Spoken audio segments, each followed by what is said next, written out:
उत्तराखंड कांग्रेस के पूर्व प्रदेश अध्यक्ष गणेश गोदियाल ने पौड़ी जिले में 24 घंटे के भीतर गुलदार द्वारा 2 मासूमों को निवाला बनाए जाने की घटना पर अपनी संवेदना व्यक्त की है।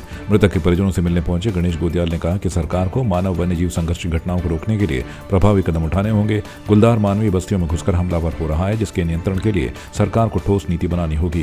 गणेश गोदियाल ने कहा कि 24 घंटे के भीतर गुलदार के 2 हमलों में 2 मासूमों को अपनी जान गंवानी पड़ी, जो बेहद कष्टदायी और हृदय विदारक घटना है। वहीं स्थानीय जनता ने भी वन विभाग की कार्यप्रणाली पर सवाल खड़े किए हैं और गुलदार की दहशत से उन्हें निजात दिलवाने की मांग की है। माहौल हो रखा है यहाँ पे, लोग आ रहे हैं, जा रहे हैं, वीडियो बना के जा रहे हैं, उनका घर देखे, पर बेचारों के बारे में सोचो, उस माँ के बारे में सोचो।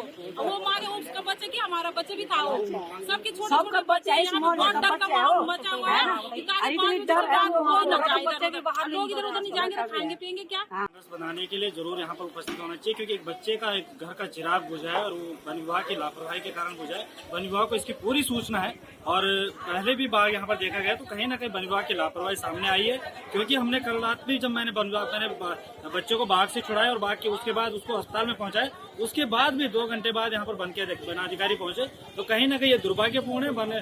वन विभाग को अपनी सक्रियता बढ़ानी चाहिए और खासकर ऐसे माहौल में, जिस माहौल में बच्चे इस तरह से घूमते फिरते हैं और भीड़ वाला इलाका है, तो कहीं ना कहीं वन विभाग को सख्ती से पेश आना चाहिए और इस तरह की घटनाओं पर रोक लगाने के लिए अपने अधिकारी और कर्मचारियों को सक्रिय कर देना चाहिए, ताकि इस प्रकार की आने वाले समय में ऐसी घटनाएं दोहराने न पाए। ये बहुत ही दुर्भाग्यपूर्ण है कि करीब 25 किलोमीटर के दायरे में 2 स्थानों पर 2 बच्चे बाघ का निवाला बने।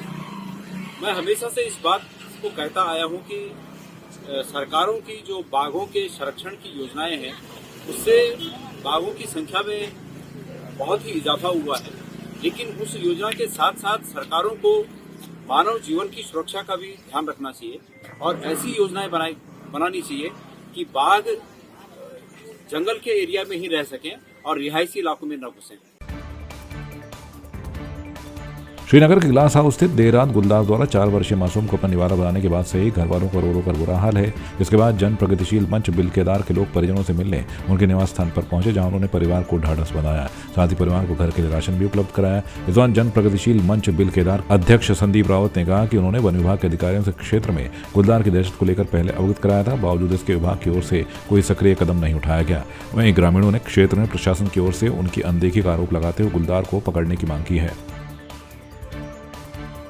चाहते हैं कि भाई जो ये बाघ ने बच्चे को मारा, ये बाघ पकड़ना चाहिए और मारना चाहिए बाघ को। भाई बहुत परेशान है, देखो छोटा बच्चा लोगों का है, बच्चे तो सबके होते हैं, ये है कि बच्चा बराबर वहाँ भी उनको वो बाघ हमें ये चाहिए कि मरना है बस। ऐसा नहीं कि जान लगा दिया इन्होंने और बस हो गए। ये जान लगाने से कुछ नहीं होता है। 3 बाघ परसों वहाँ भी थे उधर की साइड, तो 3 बाघ वो बाघ भी अभी तक नहीं मरे। तो हम यही चाहते हैं कि बस ये बाघ मरने चाहिए, हम भी देखेंगे कि मर गए बस।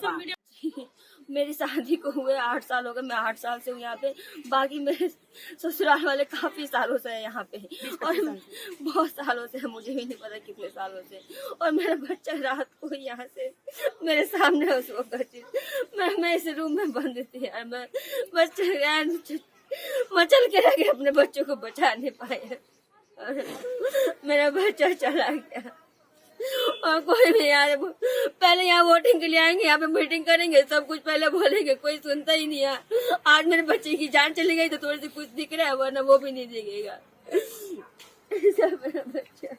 देखिए, मैं एक बात आपको बता दूं, यहाँ पे एक बच्चे या बिटिया की जान नहीं गई, यहाँ 2 बच्चों की जान जा चुकी है आज के दिन में। एक खिरसू की घटना है, दूसरी यहाँ की घटना है। और अभी जैसे मैं इनका देख रहा हूँ, बस अब इनके साथ मेरी सिंपैथी है कि जिस प्रकार से रोए, माँ बाप का दर्द तो बच्चे जाने के बाद वही जानते हैं, हम तो क्या जानेंगे। लेकिन मैं शुरू से इसको प्रयत्न करता रहा हूँ कि ये वास्तव में बहुत बड़ी घटना हो गई है। 3 महीने पहले मैं खुद यहाँ के जो वन अधिकारी, सबसे बड़े अधिकारी, उनसे मिला। उनको पहले भी कह चुका था यहाँ पे 5-7 गुलदार घूम रहे हैं, इनके ऊपर एक्शन लिया जाए, इनको कहीं और शिफ्ट किया जाए, लेकिन उन्होंने नहीं करा। मैंने सीएम पोर्टल पे भी इसकी कंप्लेंट डाली, इन्होंने नहीं करा।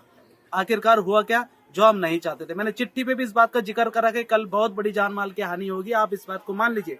स्पेशल क्लोज लगाकर इन्होंने सीएम की जो मेरी चिट्ठी थी, सीएम पोर्टल पे जो मैंने कंप्लेंट डाली थी, इन्होंने स्पेशल क्लोज लगा के उसको नीचीकृत दिखाकर, और किसी व्यक्ति को निजी लाभ नहीं दिया जा सकता, इसको लगाकर इन्होंने उस चिट्ठी को बंद कर दिया।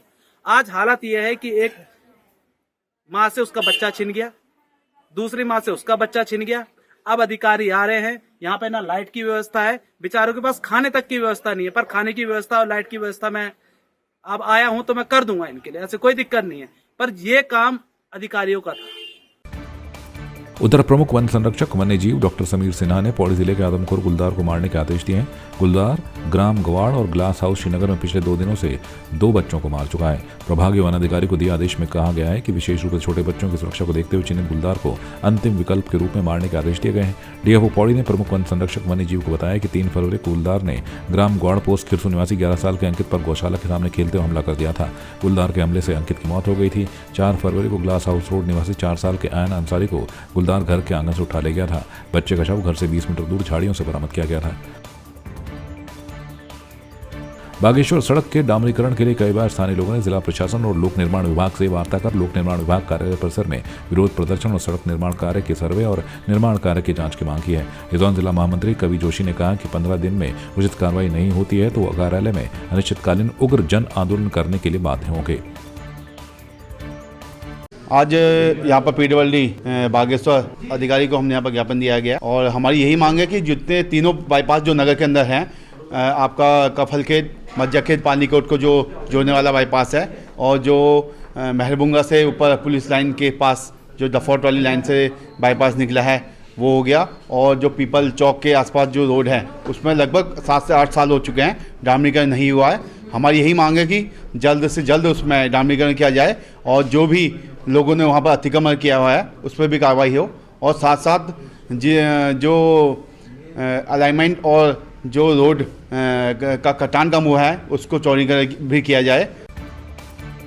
बागेश्वर धाम के पीठाधीश आचार्य धीरेन्द्र कृष्ण शास्त्री ने परमार्थ निकेतन पहुंचकर परमार्थ निकेतन के अध्यक्ष स्वामी चिदानंद सरस्वती से भेंट की।